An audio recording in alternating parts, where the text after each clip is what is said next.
Hi everybody, welcome to Football Heaven 24/7. I'm your host Jamie Card. I'm back again. This is episode 26.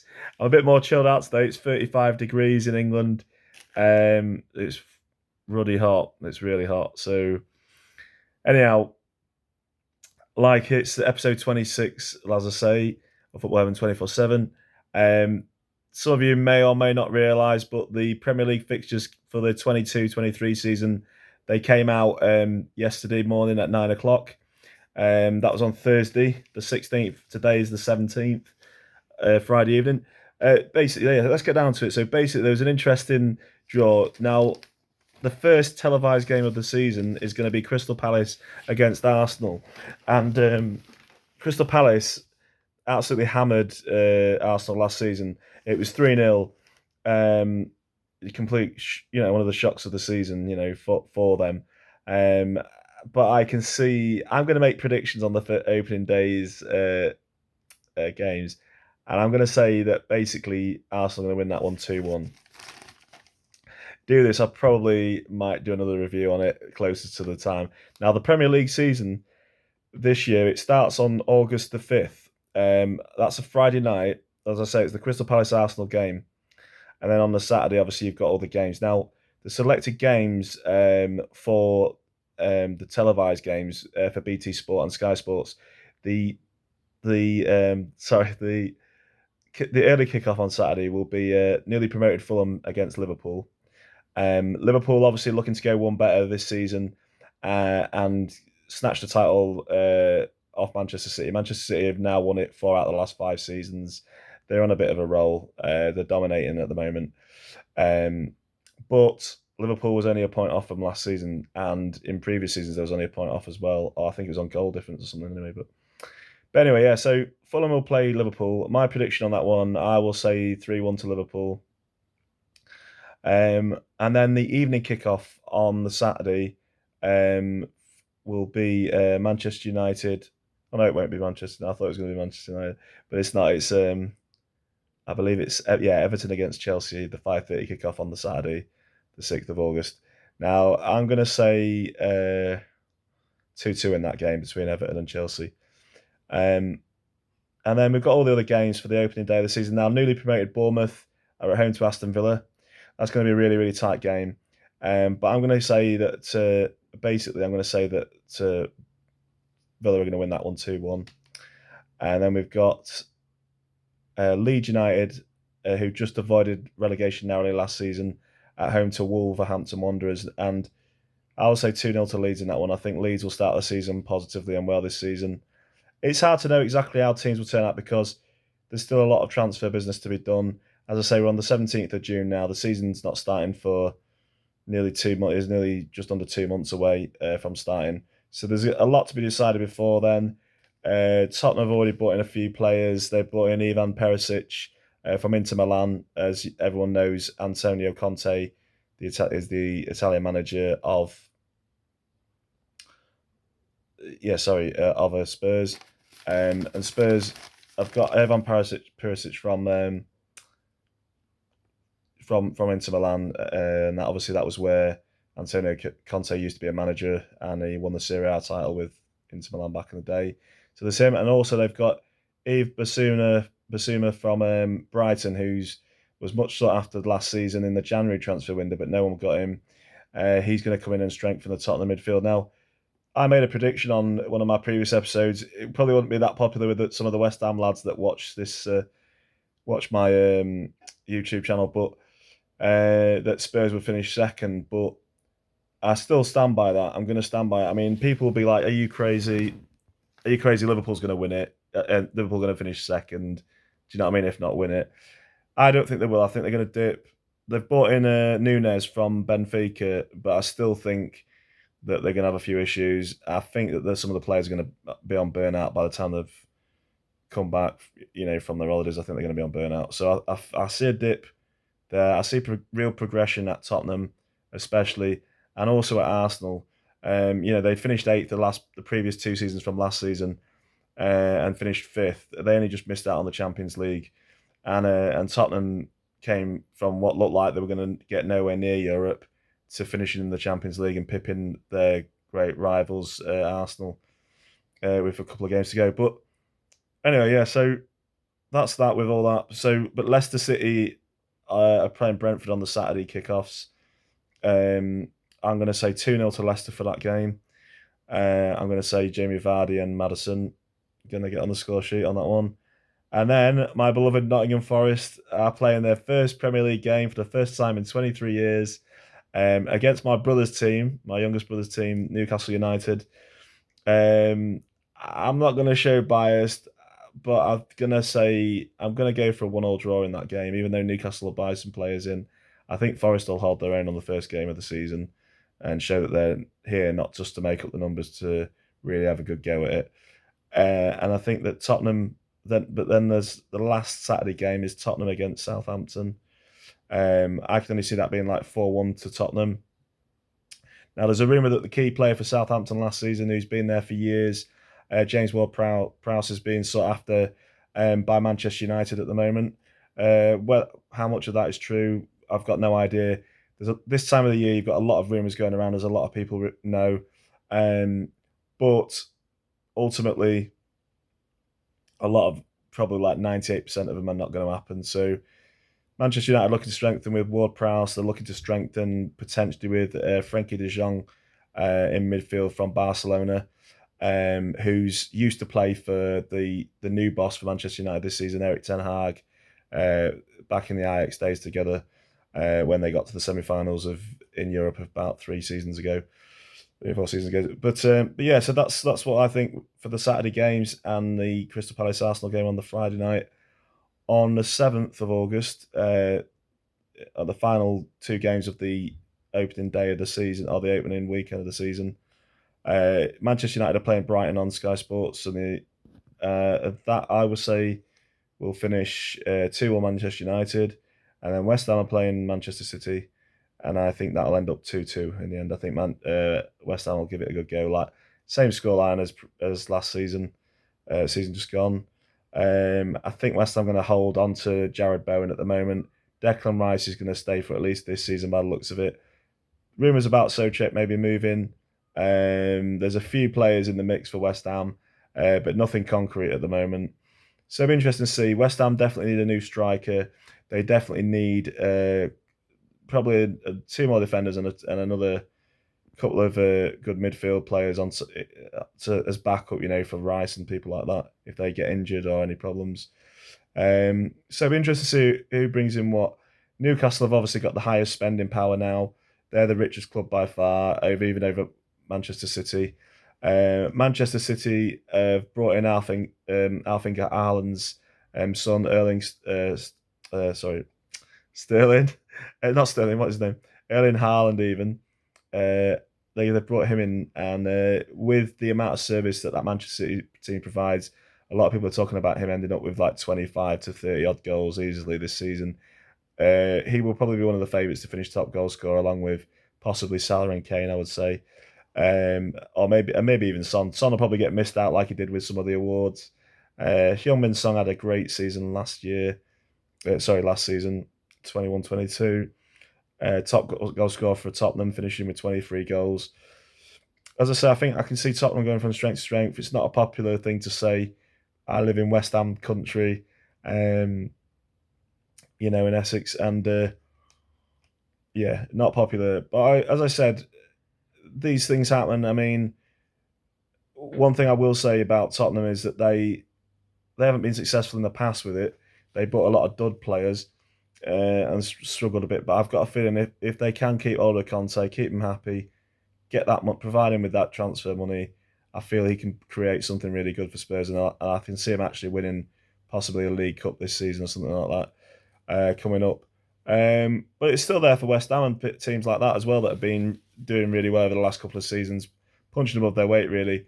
It's still on for West Ham to do well. I'll fancy him in the Europa Conference League to possibly get to the final or to the semi-finals like they did in the Europa League season just gone. They had a great season, to be fair, but the squad was just so small. I think virtually the players just got too tired by all the different fixtures they had to accommodate, But anyway, there we go. That's how it goes. As I said, I've done all my predictions and stuff with that. Going through the rest of the season, there's a lot of games. Obviously, there's going to be a break. This Premier League breaks on the 13th, sorry, of November this season. It breaks on the 13th and restarts again on the 26th of December, and that's to equate for the World Cup that's going to be held in Qatar. And now Qatar is a really, really hot country. It's It'll be crazy temperatures in the summer. That's why they're playing it in the winter our time, to make it as cool as possible for the players that are playing in that tournament. I personally am not. I wouldn't say I'm not like that happy about it. I think it's going to be great because you've got the Premier League going on, then you've got like the World Cup finishing, and then literally like a week or so later, or starting and halfway through the Premier League season, and then you've got it like restarting again like a week after the final. So in a way, it's a bit like football paradise, really, for somebody like me. So or football overkill, but I'm sure there'll be plenty of girlfriends and housewives that won't be that happy about it all. But anyway, good luck to all those people, all those blokes that are in that situation. So anyway, yeah, look through the season. As I say, I made my predictions in the previous episode.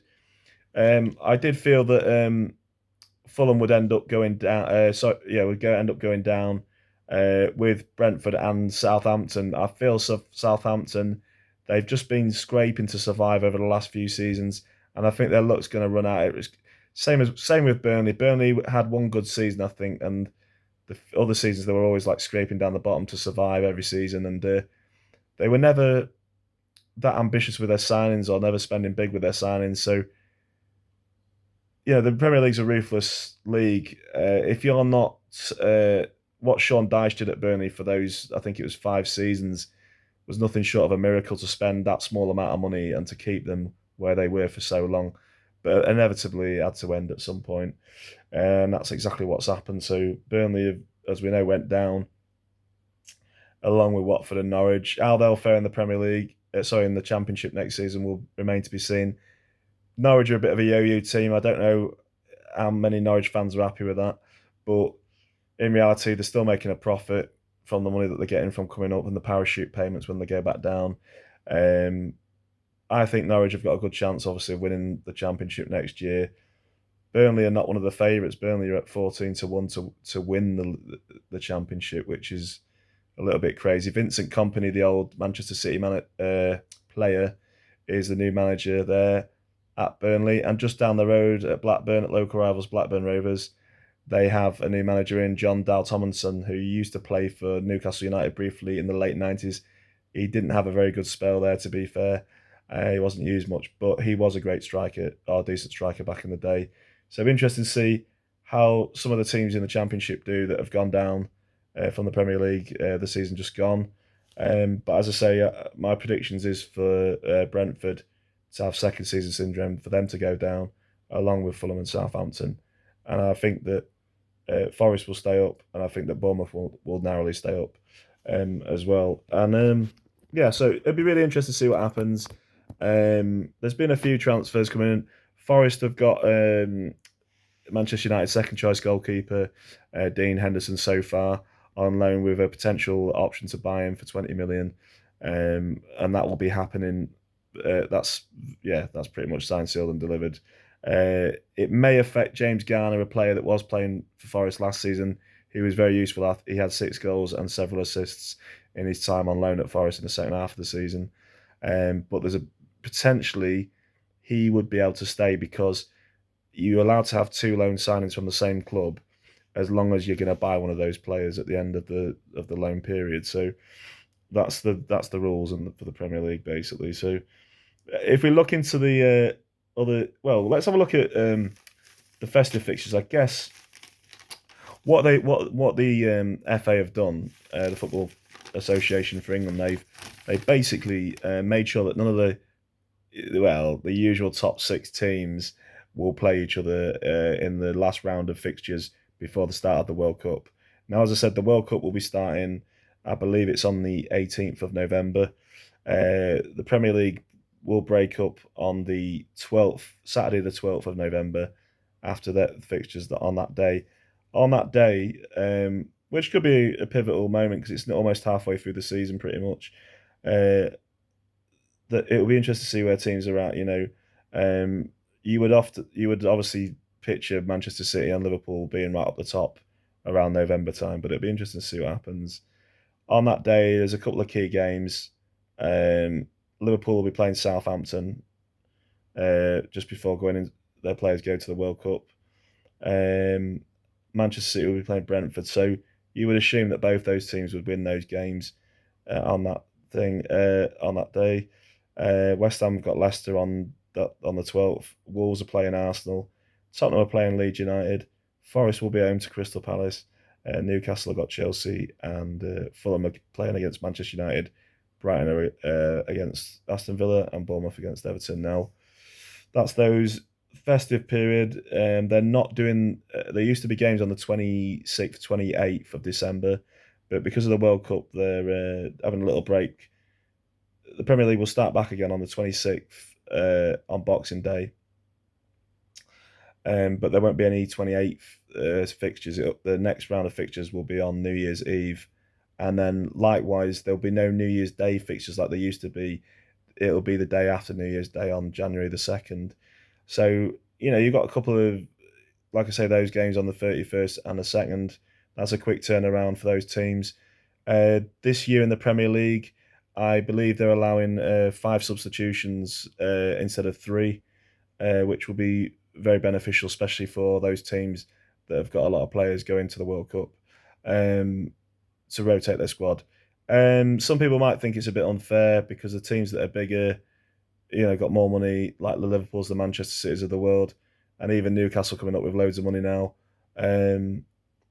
It might give them a bit more of an advantage, but we'll have to wait and see. I mean, in some ways, it benefits everybody because, well, we'll just see what happens anyway, mate. Can't really over discuss it all, but yeah, it'd be interesting. So on the festive fixtures, because they're kind of like the key one, some of the key ones that people usually look out for. On December the 26th, Arsenal will be playing West Ham in a London derby. West Ham's main rivals are Tottenham usually, but that'll still be a juicy side to look over. Villa are playing Liverpool, Brentford are playing Tottenham, Chelsea against Bournemouth, Crystal Palace are playing against Fulham in a London derby again. There's a few London derbies. You've got 3 going on there: Aston Villa, West Ham, Brentford, Tottenham, and Crystal Palace against Fulham there. And also then it's Everton against Wolverhampton Wanderers. You've got Leeds against Manchester City. That's kind of localish, sort of, but not really a derby. Yorkshire versus Lancashire. And then you've got Leicester against Newcastle United and Manchester United versus Nottingham Forest on Boxing Day, and Southampton against Brighton. So that'll be interesting. Forest fans will be loving going to Old Trafford on Boxing Day, I'm sure. And yeah, we'll have to see what happens. It'll be very, very interesting.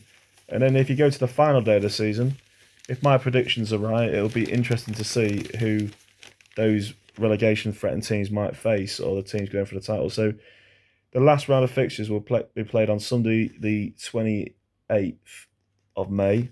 So the season's finishing later, but that's because of the break halfway between the season that doesn't normally happen for the World Cup. But Arsenal will play Wolves on the last day of the season. Villa will be playing Brighton. I don't think those two will have any chance of getting in the relegation zone or near the relegation zone. Brentford, who I predict would be down there, they've got a tough last day of the season game against Manchester City. Chelsea are playing Newcastle.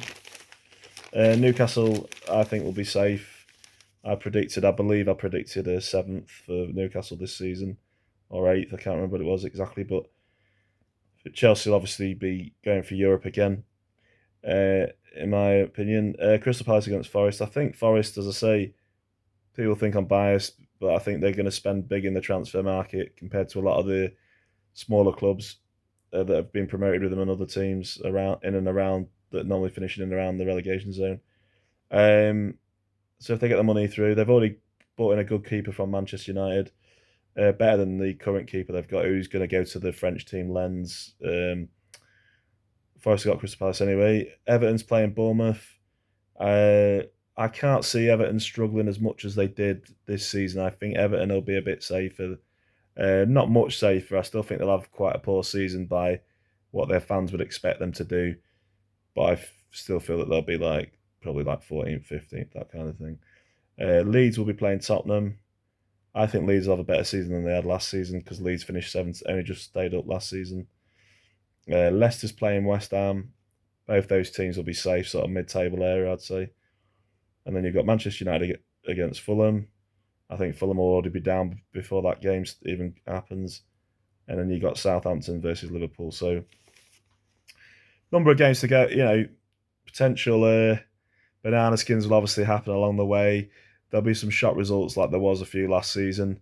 Although I'm just hoping that it's just not Manchester City and Liverpool miles ahead of everybody like it was the season just gone. It gets kind of boring. As a fan that's not, supporting any of those two clubs, it's just nice to see somebody else challenging. And if, it's not popular opinion around the local area, like I say, but if Spurs or somebody can upset the apple cart a bit and just, knock one of those two out off their perch, it would be ideal. Or, I don't know. I think it's too soon for Newcastle. It's going to take Newcastle a few seasons of building up the squad before they're going to challenge for Europe. They won't. I can't see them getting into Europe unless they can win like the League Cup or something like that and do that kind of thing. But we'll have to see what happens. It'll be a very promising season. There's going to be a lot of new faces coming in from foreign shores, and be interesting to see who signs who. Currently, though, Spurs have done the most activity in the Premier League to strengthen their squad. So we'll see what happens. But thank you for listening to today's episode. If you're enjoying it, please like and subscribe. Please tell your friends and family about us. And like I say, we'll continue to do more content. I'm probably going to do another episode this weekend, or at least on Monday, that will be like reviews of previous seasons. I've already covered a couple of those already. I hope it was informative for people. And just get behind us. Have a great weekend. All the best. And I hope whoever you support will have a fantastic season this season. Obviously, they can't all have a great season, but we can live in hope, can't we? All the best. I've been Jamie Carter, your host, Football Heaven 24/7. Bye.